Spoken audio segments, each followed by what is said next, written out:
without further ado, we have El Señor Martin Gurri. Look, Señor, thank you so kindly for being a part of the show today. How are you doing today? Well, I am in love with the fact that you're rolling the R's in my last name. I hail from Cuba originally, so that was the way it used to be pronounced. Oh my God, I actually didn't know that you came from Cuba. Yeah. In fact, I was over there in December. All right. I Yep. had a great time. I had my black beans. I'm original from Panama, so Cuba is Yep. like home for me. Okay. Oh yeah, that's the Caribbean. Yes, so black beans. Anyhow, Mr. Gurri is an author now, geopolitical analyst, and a former CIA analyst. So before we even get into that, tell me about your CIA thing. Well, I was probably in the least sexy corner of CIA. I never got my double O license to kill. I was put I was put in to do analysis of global media. Turns Mm-hmm. out, turns out it was without question the most significant part of CIA to have been there in the years that I happened to have that watch. Um, I, I mean, to give you some context to begin with, if you had even a very developed country like France or Germany, whatever the United States, the president was interested in from the media of that country, I could read in half a day. Okay, Right. I could select it, I could read it, I could send it onward, and they could see it. Suddenly in the 90s, things got a little hairy. First, everybody talks about the internet. First, it was television. Television started to proliferate all over the world because it became kind of a status symbol for countries to have many, many channels. And suddenly we're thinking, well, what are we watching?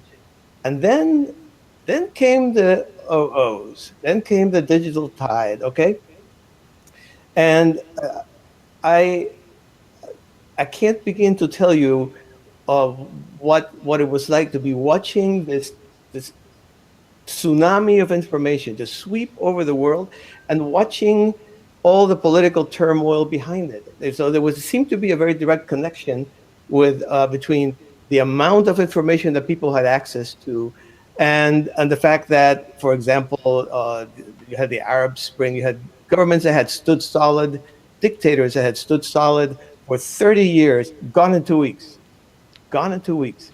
Um, and when you look at information in terms of volume. Uh, Let me just take you back in past to like from the cave paintings to say the year 2000. Information grew in a very slow, stately, gradual manner. Then things went crazy. Things just went crazy. And the year 2002, the amount of information produced doubled that of all of previous history. The year 2003 doubled 2002. That has continued. If you take that trend and chart it, you have that gigantic wave, that tsunami. That Right. chart, I hope you got as far in the book as to have seen. That chart is in the book. Essentially, when you look at that chart that I'm talking about, you can you can see in it the revolts and the repudiations. You can see in it the yellow vests in France. You can see the Arab Spring in the Middle East. You can probably see Donald Trump in that chart as well. Okay, there's no way you can't look at that chart and not ask yourself, not tell yourself, how on earth can human relations and institutions based on the old industrial model, which is what we are organized on, survive a battering from this monster?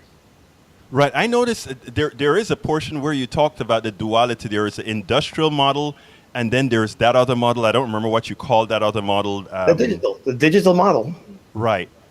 How do we mitigate that? How do we merge the two? That is a really that you have put your finger on what is probably the most meaningful question in not only politics but in social life, and not only in the United States but pretty much around the world. You were talking about society falling apart. I actually don't think that's true.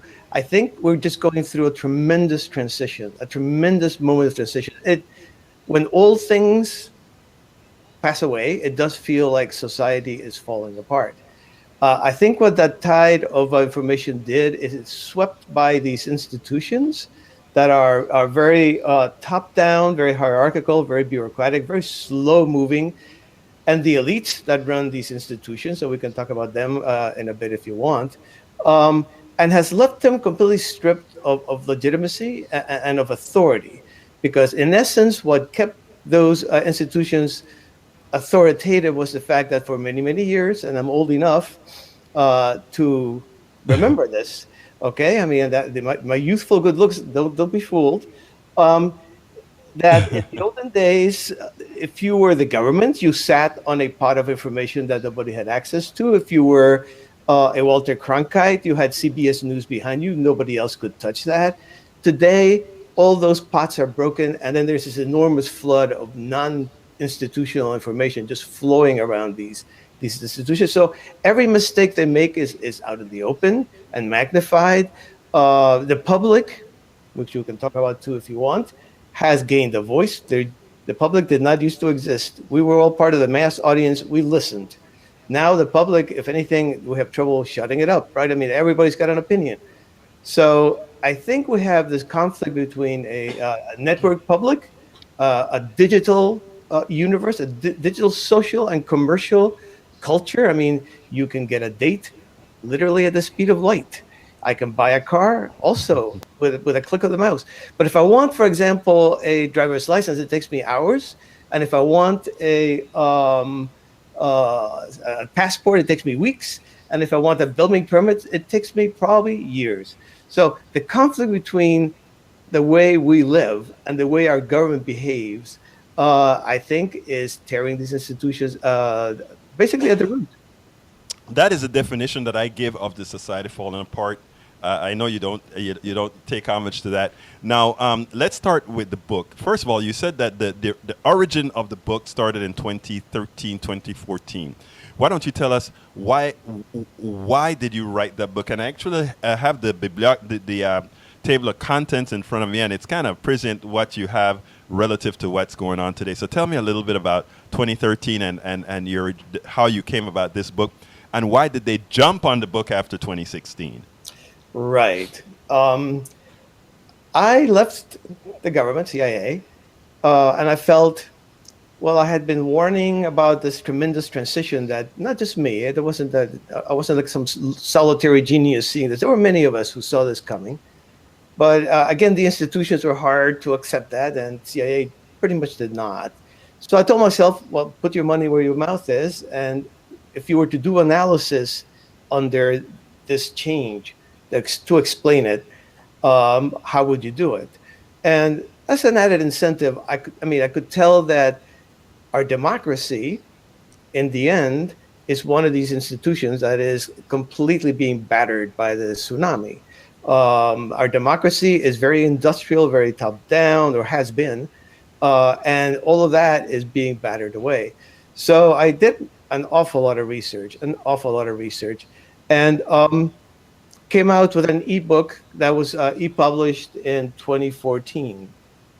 Um, when 2016 came around, and it actually gained an audience. I won't say that it fell without a trace. It gained an audience. But when 2014 came around and Mr. Trump appeared on the scene, everybody somehow turned over. There was just a fairly large crowd that said, "Oh my gosh, that little book of Martin Gurri's called this one."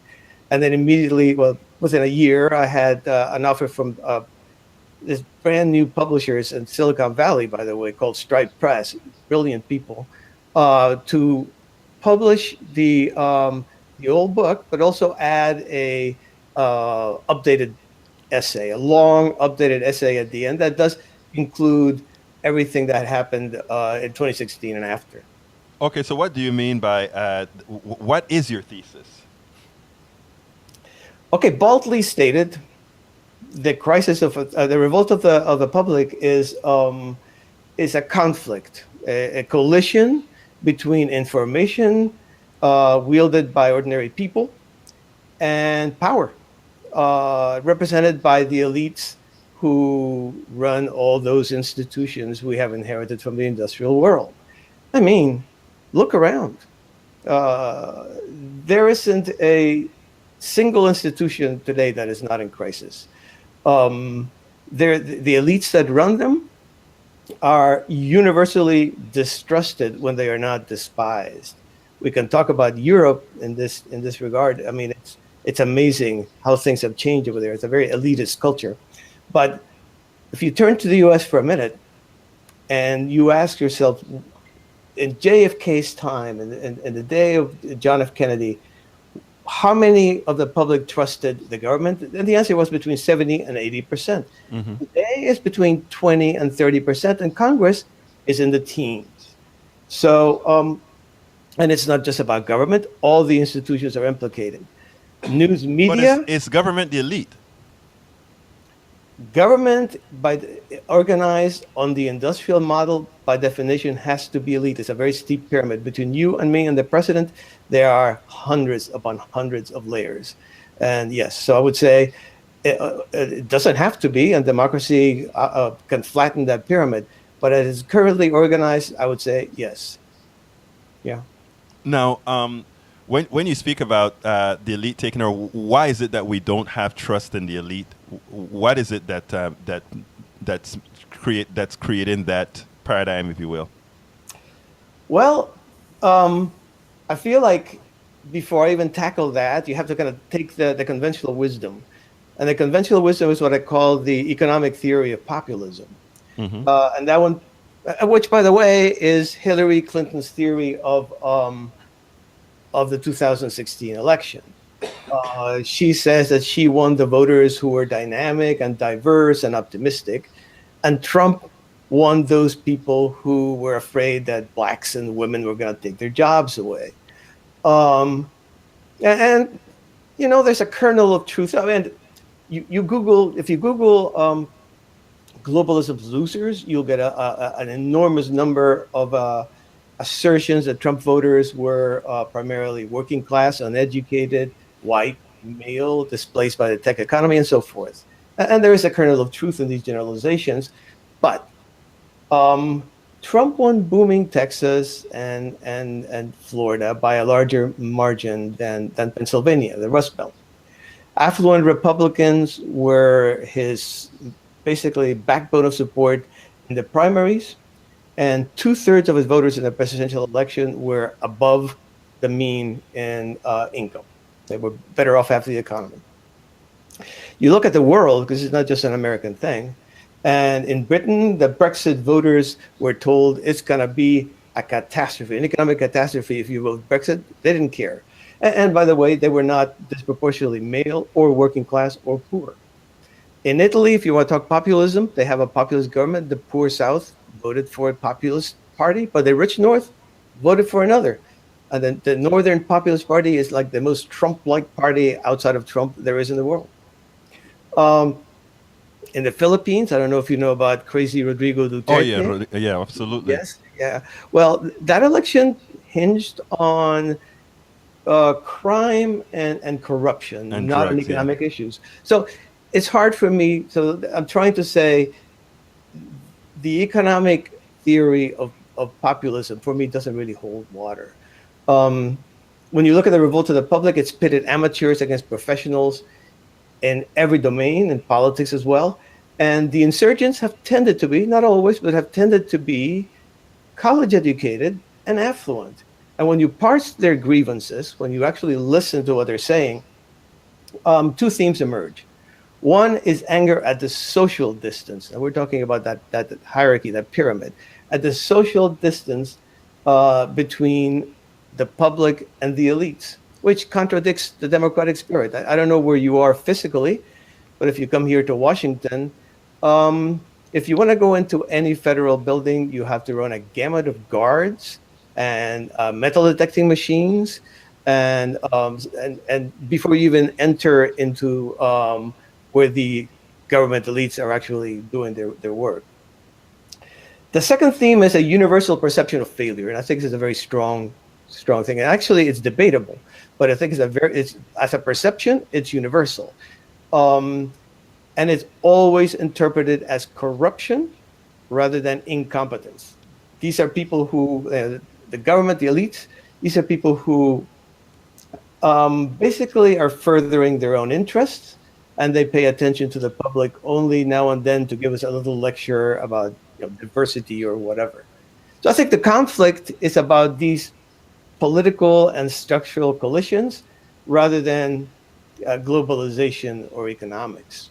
Okay, so I think you're almost sounding like you're following some of the literature out there that calls it more nativism and these type of issues that have nothing to do with somebody's social status or well-being. I mean, you take a look at the Trump voter, you either have the very poor in Appalachia or you have the very wealthy who, and I understand the very wealthy actually. If you're going to tear down regulations and tear down a lot of these things, for the wealthy, that is great. So they're voting their economic interests. But you're saying that the masses who don't have those personal economies, that somehow the factor is definitely not economic and they know it. And my thing has always been, I think it is economics played in a different key, if you will. But I think you're telling me that you believe economics really have very little to do with it. Well, I am an analyst, and as an analyst, I really I shy away from saying any one cause is Right. the only reason, and I shy away from saying any one cause absolutely didn't play into it. Well, of course, there's an economics element into all of this. My sense, and I always try to understand the groups that I'm analyzing from the inside, Mm-hmm. as opposed to how they are characterized by others. That's always interesting. But what do they think of themselves? And you very rarely get a lot of economic bitching, but you get a lot of why are they so high and mighty? Why I exist? Why aren't you noticing that? Why do you pass all these rules and regulations or whatever, or allow immigration? It works both ways, by the way, because Mm-hmm. there's a left populism and a right populism. The left populists will say, well, why are you allowing the corporations to run our government? And the right populists say, why are you allowing all these immigrants, all these people into our country? And you see a bizarre unanimity between both sides, the Bernie Sanders and the Donald Trumps, that agree only that the system has failed and the elites who have run it has failed. And the judgment is not a kind one. You tried and failed. The judgment is you're corrupt and self-serving. And honestly, in the age of Harvey Weinstein, it's hard to argue otherwise. Right. Okay. Now tell me, what is the phase change of 2011? Okay. Up until that moment, there had been a lot of talk about how all this information, and that's basically what I have been watching at CIA, had seemed to have a lot of perturbing impact, but there had never been, for example, a government that was seriously challenged by the use of these digital tools, much less overthrown. What happened in 2011 was just astounding, and nobody noticed. That was the thing that drove the little crazy. Nobody noticed the thread between what we call the Arab Spring, which is really something that happened in very many Arab countries, and in each country had a different sort of trajectory. But Mm-hmm. in all of them, the fact that the public could use all these means of communication, what I call the information sphere, is not just the internet. It's the information sphere, which includes things like Al Jazeera, for example, in the Middle East, that weren't there before. Uh, it it created a completely different environment to hold politics under. And when you have a typical example of a man like Hosni Mubarak in his 80s, in a panic, turns off the internet. That his solution to the problem is switch off the internet. So he switched off. He decided this is, I know how to solve this. I'm going back to 1985 or whatever. Of course, it just communicated his panic. It didn't work. So you had what we call the Arab Spring. You had in Spain the Indignados. People may or may not remember them, but Mm-hmm. they basically gutted the socialist government that was riding high until those demonstrations came along. Okay, um, and you had the occupiers in the United States. And you had in Israel, you had what they call the 10th People Revolt. And Israel is a pretty interesting country because Israel actually economically was doing very, very well. So to me, Israel is a good laboratory example that the economic theory of populism does not explain everything. And they had the 10 people because they wanted cheaper housing in Tel Aviv, and suddenly you had 1 million people on this. I mean, yeah.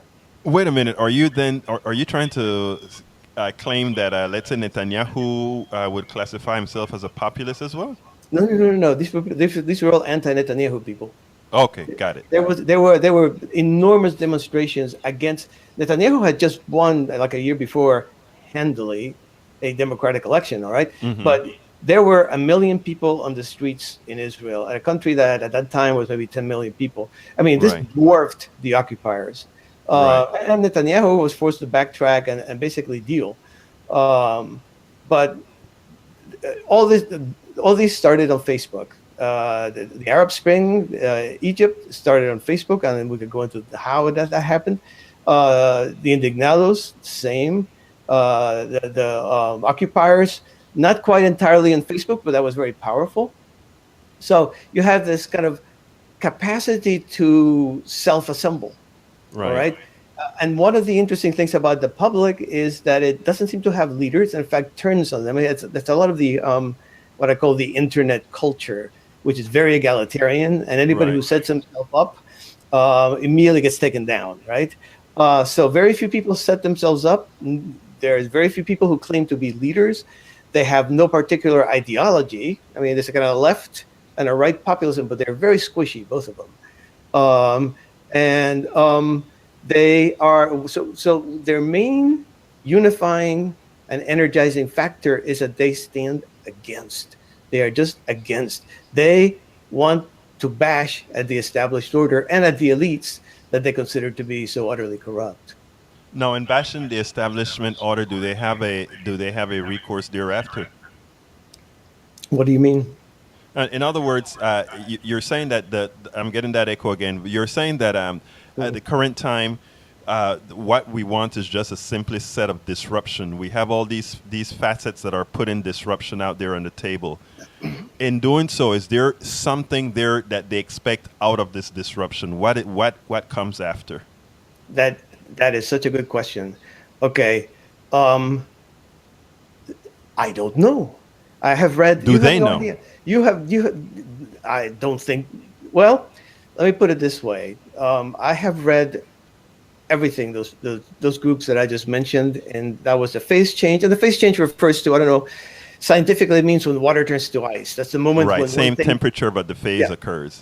Changes into another thing. Well, that was a political phase change when what was talked about, well, the internet and the information sphere are kind of interesting, disruptive tools, and suddenly, no, that their government's falling down and there's 1 million people in the streets. But you ask, what is it? How do you settle? Well, for example, in Israel, the same thing happened in Spain. The government went to them and said, what are your demands? And it was a babel of voices. They had no positive programs that they were espousing. They just wanted things to change, and they wanted to take down the system as it stood in some vague, generic way. I mean, they were not violent, any of them. Now, so in effect, people want change, but they don't know what they want? Well, they don't have a programmatic approach. I think each one of those people who took to the streets probably had a very strong and sincere and probably well thought out idea of what they wanted. But as groups, what brought them together was they were against something. Right. And the second that you say to them, okay, now let's do what you want. For example, the second that Hosni Mubarak left, he was the unifying force. They were all basically there, and they ranged from very, very lefty socialists to Muslim Brotherhood types that were on the street demonstrating.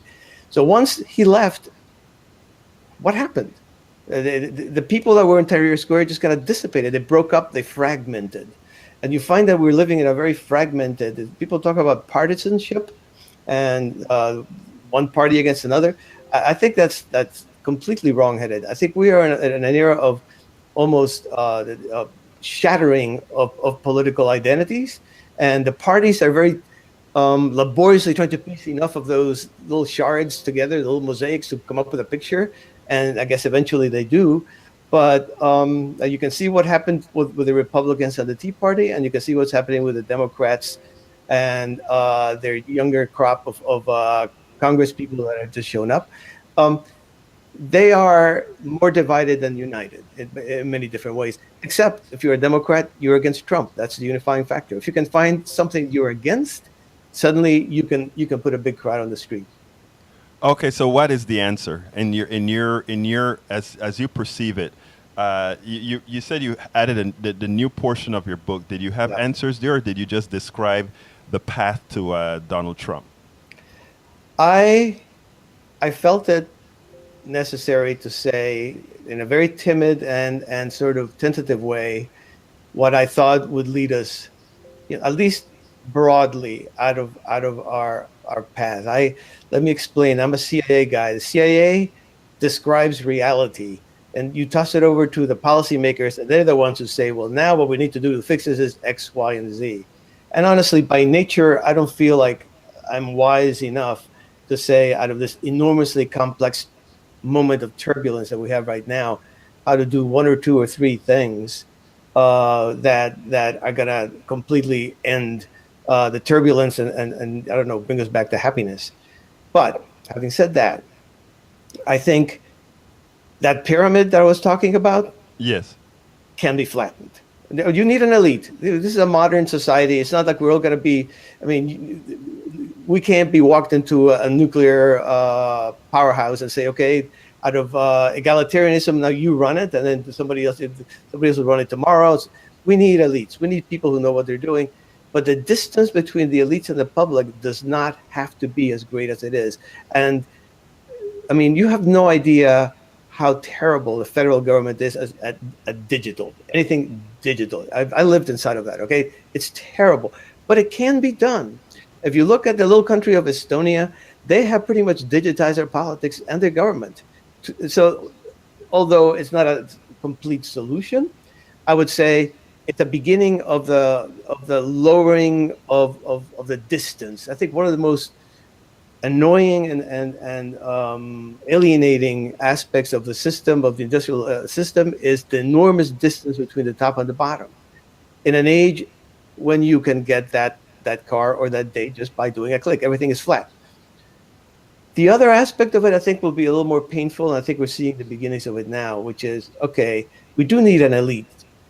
But my sense of the current elite class, I call them the industrial elites, is that they're not even interested in changing things. I'm not sure that they know how, but I'm pretty sure they don't want to. I think that distance, that great big distance, that's what being an elite is all about. That's what's cool about being an elite. That's what they want. They don't want to give it up. So my sense of it is that they are going to have to be swept out. They are going to have to be replaced. That can happen very peacefully. I do write about it in the book. It's hard to get into it without getting pretty complicated. But you can, I mean, you essentially, there's a Spanish philosopher called Ortega y Gasset, who talks about, well, how are elites selected? Well, essentially, you select your elites in a certain way because you pay money to see their movies. You vote for them or give them money to run for campaigns. You watch them on television. You give them your attention.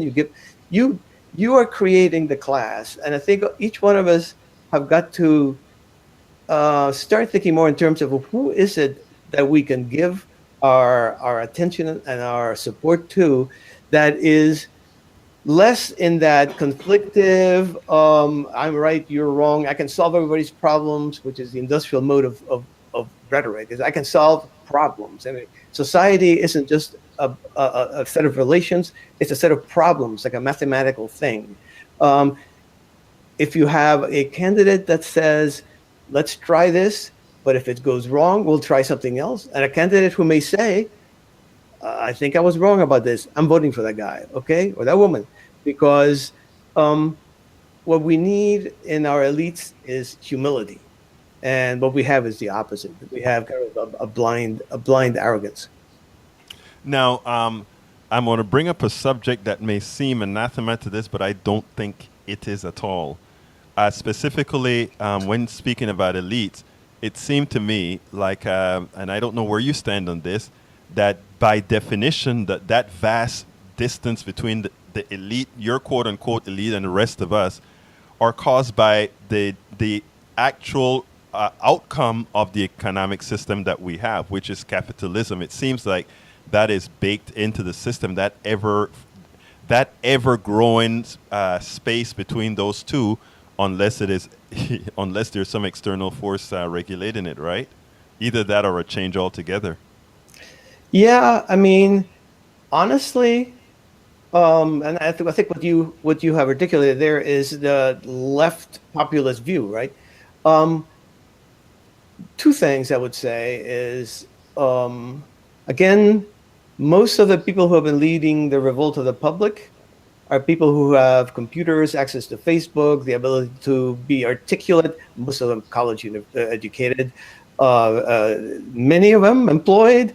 So they were not necessarily at the bottom. In that phase change moment, nobody from marginalized communities participated. In Israel, for example, it's the Palestinian, the Arabs, the local Arabs, they did not participate. And in the United States, among the occupiers, there were hardly That's any what I blacks. was about to bring up. Yeah, any blacks, hardly any Hispanics. So, number one, yes, there's no question that capitalism creates enormous inequalities, but that doesn't seem to have been what these people were feeling. And number two, what's the alternative? I mean, the weird thing is, and this is when people talk about democracy being in trouble, and I go, yeah, well, I think democracy as we know it is probably in deep trouble, and probably will not be as we know it anymore. But democracy itself, as liberal democracy, representative democracy, I'm just even talking about an ideal, but a process. There are no real challengers out there. I mean, this is not the 1930s. There are no totalitarian ideologies that seem almost church-like that people flock to because there's some kind of salvation from capitalism. Well, isn't the salvation from capitalism some sort of democratic socialism as we see in, let's say, the Scandinavian countries? Yeah, I mean, but I've been to Scandinavia, and the difference between Scandinavia and the United States is minor. Okay, this is true. Yeah, true. So yeah, true. But yeah, but I mean, so you're. I think if we feel that what's happening in Scandinavia is fairly benign and folks are live fairly good lives, I think what you're saying is we're not so far away from being able to have a fairly egalitarian society, not in its absolute form, but one that works for everybody, assuming that we were to scale that here. And tell me where I'm wrong. Well, we have to reconcile that angry public to the system. I think that's the number one thing, and that will not happen. I believe this is the judgment. I think number one, that's an obvious thing. Number two, as my own judgment, that is not going to happen until we get an entirely different elite class. And Agreed. And I think it's happening, by the way. And I think a lot of the howls of pain and a lot of the democracy is dying in darkness and all this kind of stuff, I think it's because for the people who have been essentially responsible for managing the great institutions, it's being taken away from their hands. A different crowd is coming in, generational, I think, as much as anything else. And it seems to them like the end of the world as they know it.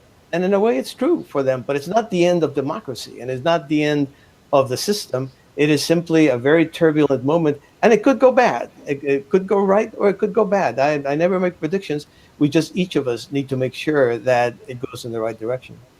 Well, Senor Gurri, please go ahead and tell us a little bit about how folks can learn more about your writings. I know that you have a blog. I also know that your book. Tell them how they can go ahead and get your book. Well, we have your book, the link to your book in our blogs right now. so that Great. then everybody can go get your book, which is I have it, and it looks. I haven't completed the book, but it's a great read. So why don't you tell us a little bit about how we can learn more from you? Well, thank you. I do have a blog called The Fifth Wave, which is kind of denotes that wave of information that I was talking about. The book you can get from Amazon and you can get from Stripe Press. And I will make a pitch for the hardcover version. It's not that expensive, but if you're in Amazon Prime in particular. But because the Stripe people have done something, and this is not me, by the way. I don't. I'm a happy recipient of this, but I wasn't part of the planning process. They have come up with a new reason to buy a real book, which is it looks beautiful. It's a beautiful, beautiful thing. I mean, you remember way back in the olden days, looks for aesthetic things, right? And suddenly we got into this kind of, how can we make it cheaper? How can we make it cheaper? Everybody's competing for the least price. Right. But I mean, the price is reasonable. I'm here to tell you. But I think there is a new book that is about to be born. You know, I've been watching as somebody who's interested in information, the fact that ebook has flattened out. Ebook has not gone the trajectory that I would have expected it, which is eventually it overcomes and overthrows paper books. It has not happened. It's flattened out. Now, audiobooks are very big, but I think the future for the paper book is in being an object of beauty. That's the new book. And so I urge you all who are listening and watching to take a look at it. Take a look at it. You can see it in Amazon, and it has been designed. It's got enormous numbers of graphics and photos and whatnot, because I'm a big believer in visual persuasion. But the way they did it, so my photos and my graphics, but they did it beautiful. So Well, I would urge you to look at that. who better to plug the book? And you can find his website at thefifthwave.wordpress.com. Correct. Check it out, thefifthwave.wordpress.com. And look, Senor Gurri, thank you so kindly for having been here with us. Before I let you go, though, anything that you might want to say that I didn't ask you, please feel free. No, I think I got all my story out. Again, I would urge everybody who is out there to stand back from the shouting and look at the sources and the forces that are driving that, and realize that to some extent, if it really is a revolt of the public, and you are a member of the public, to some extent, you have ownership of that future. You don't have really the right to rant. You must do whatever it takes to get us over the hump to whatever our institutions are going to be looking like. They will not look like they did 50 years ago, but they could be more democratic. They could be more authoritative. It all depends on each and one of you. Senor Martin Gurri, thank you so kindly for having been here. Author, geopolitical analyst, former CIA analyst. Thank you so kindly for having been here. You have a wonderful rest of your day, my friend. Muchísimas gracias, Egberto. Tenga buen día y chao. ¿Está bien? Chao, chao.